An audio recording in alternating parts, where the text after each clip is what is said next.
अल्लाह अल्लाह करके पाकिस्तान ने फाइनल में क्वालिफाई कर लिया। अब 28 वाला मैच चाहिए आगा जी, अब मजा आएगा। लेकिन जो आज पाकिस्तान ने परफॉर्मेंस दिखाई है ना, कहीं ना कहीं फिर से वो डर जो है वो जाग उठा है कि हम एक अच्छी ट्रैक पे चलते हैं, फिर ऐसी परफॉर्मेंस आ जाती है। अच्छे ट्रैक पे चलने की कोशिश करते हैं, फिर हमारा जो है वो बैटिंग लाइनअप फ्लॉप कर जाती है। आज पूरी तरीके से फिर बैटिंग लाइनअप पाकिस्तान का टोटली फ्लॉप किया है। अब ये तो लक पे डिपेंड करता है कि बांग्लादेश ने जो है वो टॉस जीत के पहले बॉलिंग करने का फैसला किया, और हमें जिस तरह पता है कि जो बॉलिंग करती है चेस करना यहाँ पर आसान है एज कम्पेयर टू आप जो है डिफेंड करो। लेकिन पाकिस्तान ने डिफेंड किया, अच्छी बॉलिंग, शहीन शाह अफरीदी का अच्छा कमबैक, अच्छा रिदम, अच्छे टाइम पे रिदम, जब हमें क्रूशियल मैचेस में, सुपर 4 के मैचेस में और ऐसा डू और डाई वाले मैच में उसका रिदम चाहिए था, ऊपर से विकेट चाहिए थी, वो शहीन शाह अफरीदी ने हमें आज लेकर दी। तो डिटेल में सबसे पहले बात कर लेते हैं, हमारी बैटिंग से स्टार्ट करें। साहिबजादा फरहान आज अनफॉर्चुनेटली अपनी पहली ओवर में ही विकेट देकर चले गए। फिर फखर जमान ने भी आज जो है वो 20 स्कोर किए, 20 स्कोर बेसिकली 20 बॉल्स खेली, 13 स्कोर किए। मतलब कि आप अंदाजा लगाओ कि 65 के स्ट्राइक रेट से खेला है। प्रोक जो है वो 4 ओवर खेल कर गए और कुछ किए बगैर ही चले गए। फखर जमान टोटली स्ट्रगल कर रहे हैं, पता नहीं क्यों। उनको अपना नंबर पे भी वापस लेकर आ गए, जो उनका नंबर तो फखर जमान का एज अ ओपनर ही थे ना, जब टीम में आए थे, काफी टाइम जो है एज अ ओपनर खेले हैं, फिर भी पता नहीं क्यों स्ट्रगल कर रहे हैं। इतनी बॉल्स लेने के बाद भी आपने जो है वो अच्छा स्टार्ट नहीं दिया। अनफॉर्चुनेटली जो है वो आपकी विकेट गिर गई। फिर साइम अयूब की आज चौथी डक थी, 4 दफा 0 स्कोर पर साइम अयूब जो है वो अपनी विकेट देकर जा रहे हैं। मुझे ये नहीं समझ आती कि इनकी मेंटल जो है ना सिचुएशन, पता नहीं क्या है इन पे, क्या मतलब। एक देखो नॉर्मल फैन है ना, उसको भी एक कंडीशन समझ आ रही है, सिचुएशन समझ आ रही है कि आपके पहले ओवर में ही साहिबजादा फरहान की विकेट चलेगी है, तो आपने आकर क्या करना है, आपने आकर थोड़ा सा देखो पिच को कि पिच कैसा बिहेव कर रहा है, थोड़ी पिच को रिस्पेक्ट दो, बॉलर को रिस्पेक्ट दो। आपके 0 चल रहे हैं कंटिन्यूसली, 4 मैचेस में 0। सिर्फ जो 21 सितंबर को इंडिया के अगेंस्ट खेला उसमें आपने 19 स्कोर किए, अदरवाइज यूएई के अगेंस्ट 0, ओमान के अगेंस्ट 0, पाकिस्तान उसके इंडिया का जो 14 सितंबर वाला मैच था उसके अगेंस्ट 0, फिर श्रीलंका के साथ खेले उसमें भी आपके रन नहीं आए। तो आपने अपना 0 पहले तोड़ना है, नहीं फिर आज डक पर जो है वो आउट होकर चले गए, 3 बॉल्स के लिए और 0 स्कोर पर आउट होकर चले गए। फिर सलमान अली आगा कैप्टन जी, आज आपका दिन था, जब ऊपर से विकेट गिर गया, आप मिडिल ऑर्डर के बैट्समैन हो और कैप्टन की क्या रिस्पॉन्सिबिलिटी बनती है कि आप फ्रंट से लीड करो, लेकिन आप नहीं कर सक रहे। पता नहीं क्यों आप नहीं कर सक रहे, आपसे बैटिंग हो ही नहीं रही। फिर आज देखो आपने 23 बॉलें खाई है, मतलब 4 ओवर्स खा लिए आपने 19 स्कोर पे, और कितने 82 के स्ट्राइक रेट से खेला है। वो हम कहते हैं मॉडर्न डे क्रिकेट, तो आपने तो जो है वो उसका भी रिकॉर्ड तोड़ दिया है। वो तो फिर 125 130 के स्ट्राइक रेट से खेलते थे, आपने उनका भी रिकॉर्ड तोड़ दिया, 80 के स्ट्राइक रेट से आपने खेला है। जो पहली टीम जो है वो एक शेल में थी, आपने और शेल में घुसा दिया। भाई रिशाद हुसैन है, मेहदी हसन है, आप उनको चार्ज करो, आप स्पिनर्स को अच्छा खेलते हो, लेकिन चार्ज इस वजह से नहीं कर सकते क्योंकि आप प्रेशर में हो, आपके ऊपर पता नहीं कौन सा प्रेशर है जो आप इतना घबराए हुए हो। जैसे ही क्रीज पे आते हो आपसे बैट ही नहीं हिलता, बाकी शॉट्स क्या ही मारनी है आपने, फुल एक शेल में डर के खेल रहे हो। और मुझे तो आज ये चीज नहीं समझ आई, जब पाकिस्तान के आप अंदाजा लगाओ कि 49 पे 5 आउट हो गए, 49 पे 5 आउट हो गए, और आपने जो है किसको भेज दिया, शहीन शाह अफरीदी को, कि भाई तू जाके मार। 11 ओवरों में आपके 49 स्कोर थे, 49 स्कोर 11 ओवरों में, और शहीन शाह अफरीदी को आपने ऐसे क्रूशियल स्टेज पे भेज दिया। और भाई कोई आपकी अक्ल कहाँ पर है यार, आपकी अक्ल कहाँ पर है। मोहम्मद नवाज पीछे बचा हुआ है, फ़हीम अशरफ बचा हुआ है, आप मोहम्मद नवाज को लेके आओ, ठीक है। मोहम्मद नवाज ऐसा बंदा ये नहीं है कि अन्य वहाँ आके बैट घुमाता है, इनिंग्स को लेकर भी चलता है और जो है वो एक्सेलरेट भी करता है जहां पर उसको चाहिए होता है। वो मोहम्मद हारिस के साथ अच्छी पार्टनरशिप लगा सकता था मेरे ख्याल से, ठीक है। आप शहीन शाह अफरीदी को जो उसने आगे 6 7 8 2 ओवर मिलने थे लास्ट में आके, बेशक विकेट गिर जाती, लेकिन शहीन शाह अफरीदी तो ऐसा बंदा जो आगे बैट घुमाने वाला बंदा है, और आप पहले 49 पे 5 आउट है, शहीन शाह अफरीदी को आपने भेज दिया कि आउट हो जा आगे और हमारे पे और प्रेशर डाल दे। लेकिन उसका जो शुक्र अदा फिर हम कर देते हैं कि 19 स्कोर शहीन शाह अफरीदी ने जोड़ दिया आगे, जो बहुत ही क्रूशियल रन्स थे, एक रन्स बहुत कीमती था ऐसे मैच में। फिर मोहम्मद हारिस की मैं बात करूं, ठीक है उनके जो है उनको नंबर पे नहीं खिलाया जा रहा है, लेकिन मोहम्मद हारिस आज आपके पास टाइम था कि इनिंग्स को लेकर चलो, कोई आप पे उंगली उठाने वाला बंदा नहीं था, कोई ये बहाना नहीं था कि आपके पास बॉल्स नहीं है, कोई ऐसी सिचुएशन नहीं थी। लेकिन क्यों फिर भी आप अपने शेल में ही घुसते गए, और आपने जो शॉट्स भी मारी बहुत डर के मारी 32 स्कोर किए, ठीक है।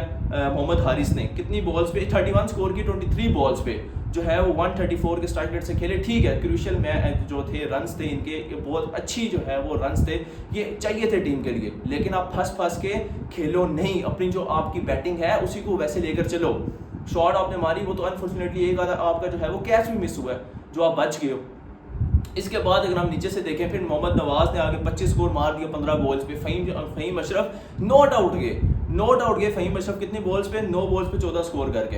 तो वही अगर फ़हीम अशरफ, मोहम्मद नवाज पहले आए होते तो इनको खुला चांस मिलता, क्योंकि आप ऑलराउंडर खिला रहे हो ना प्रॉपर, तो ऑलराउंडर को फिर चांस दो, क्योंकि बैटिंग में इन्होंने हमें करके दिखाया हुआ है। शहीन अफरीदी तो हमें पता है कि कर लेता है, लेकिन वो टोटली हिट करता है, मतलब ये नहीं है कि थोड़ा सा रोक के खेले, वो ऐसा बंदा ही नहीं है। लेकिन फ़हीम अशरफ और मोहम्मद नवाज थोड़ा सा होल्ड कर भी खेल सकते हैं, लेकिन उनको आज उस तरह चांस नहीं मिला। मर मरा के आपने 135 स्कोर बोर्ड पर लगाए, 136 का टारगेट दिया। और मैं आपको बताता चलूँ, जो ऑन एवरेज विनिंग स्कोर है ना यहाँ पर दुबई इंटरनेशनल स्टेडियम में, वो 170 है, और ऑन एवरेज फर्स्ट इनिंग में जो टारगेट दिया जाता है वो 150 प्लस है। लेकिन पाकिस्तान ने एवरेज स्कोर से भी, उसका जो दुबई इंटरनेशनल स्टेडियम का रिकॉर्ड है उससे भी जो है वो कम 136 का जो है वो टारगेट दिया। लेकिन बॉलिंग में जो जिस तरह स्टेप अप किया शहीन अफरीदी ने, मोहम्मद हारिस रऊफ ने, फिर साथ जो है वो आज आगा जी का बहुत बहुत शुक्रिया जो आज मोहम्मद नवाज को ओवर दे दिए, जिसको मेन 21 सितंबर वाले मैच में ओवर नहीं दिया, जिसको श्रीलंका के अगेंस्ट ओवर नहीं दिया। पता नहीं क्यों नहीं दिया। आज तो मुझे लगता है कि नवाज आगे से कहीं से जा रहा होगा, नजर आ गया वो भाई हमारे पास ये भी बॉलर है, आपकी तो ये सिचुएशन चल रही है। लेकिन आज उसने फिर प्रूफ कर दिया। देखो मोहम्मद नवाज ने फिर आपको जो है वो 2 विकेट्स, मैं आपको बताता हूँ यहाँ पर उसने जो है वो फिर आपके लिए अच्छी विकेट्स, अच्छी बॉलिंग की। मोहम्मद नवाज ने आपको 1 विकेट लेके दी, 3 ओवरों में 14 स्कोर खाए, सिर्फ 14 स्कोर खाए, 4 के एवरेज के साथ जो है वो स्कोर खाए, पर ओवर आप कह लो कि 4 रन उनको पड़े। इस तरह की उन्होंने इनिंग और अपने आप को प्रूव करके दिखाया कि भाई मुझे बॉल दो, मैं बॉल करवा सकता हूँ। और मुझे आज सलमान अली आगा की ये चीज़ नहीं समझ में आई कि आपने बॉलिंग में हुसैन तलत को ओवर क्यों नहीं दिया। वो बंदा जिसने जो है श्रीलंका के अगेंस्ट मेन विकेट्स ली थी, आपने उसको ओवर ही नहीं दिया। हुसैन तलत ने पिछले मैच में अपने पहले ही ओवर में 2 विकेट्स लेके दी और बहुत बड़ा ब्रेक थ्रू दिलवाया, लेकिन आज के मैच में हुसैन तलत को 1 ओवर भी नहीं दिया गया। साइम अयूब से बॉलिंग करवाई, मोहम्मद नवाज से बॉलिंग करवाई, आपने जो है वो अबरार से बॉलिंग करवाई, फ़हीम अशरफ से भी बॉलिंग करवाई, आपने शहीन अफरीदी से भी बॉलिंग करवाई, लेकिन हुसैन तलत को चांस भी नहीं दिया गया। यार आप ट्राई करके देख लो, पिछले मैच में उस लड़के ने प्रूफ किया हुआ है, तो आप एक आधा ओवर दे दो, अगर टीम में उसको रख ही लिया है तो आप उसको फिर चांस दो ना यार, 1 ओवर दो आप उसको। लेकिन पाकिस्तान ने ये मैच जीत लिया। देखो बांग्लादेश की बैटिंग लाइन, हम स्टार्टिंग से वही बात कर रहे थे, पिछले मैच में भी देखो 167 चेज हुआ इंडिया के अगेंस्ट, स्ट्रगल की, और आज तो उन पर एक और बर्डन ये था कि थके हुए थे। उन्होंने जो एफर्ट दिखाई बॉलिंग में वो आउटस्टैंडिंग थी, लेकिन थोड़ा कहीं ना कहीं उन पर जो है वो थके तो हुए थे। कल आपको 24 घंटे नहीं हुए, आपने इंडिया के अगेंस्ट खेला और आज आप पाकिस्तान के अगेंस्ट खेल रहे हो, तो ऑब्वियसली ये नाइंसाफ़ी थी बांग्लादेश टीम के साथ। लेकिन अब क्या ही कर सकते हैं। अब सैफ हसन जो उनकी मेन विकेट थी, जो लड़का 61 स्कोर किया आपने श्रीलंका के अगेंस्ट, इंडिया के अगेंस्ट 69 स्कोर किया कल के मैच में, और आज 18 स्कोर पे हारिस रऊफ ने जो है वो आउट किया।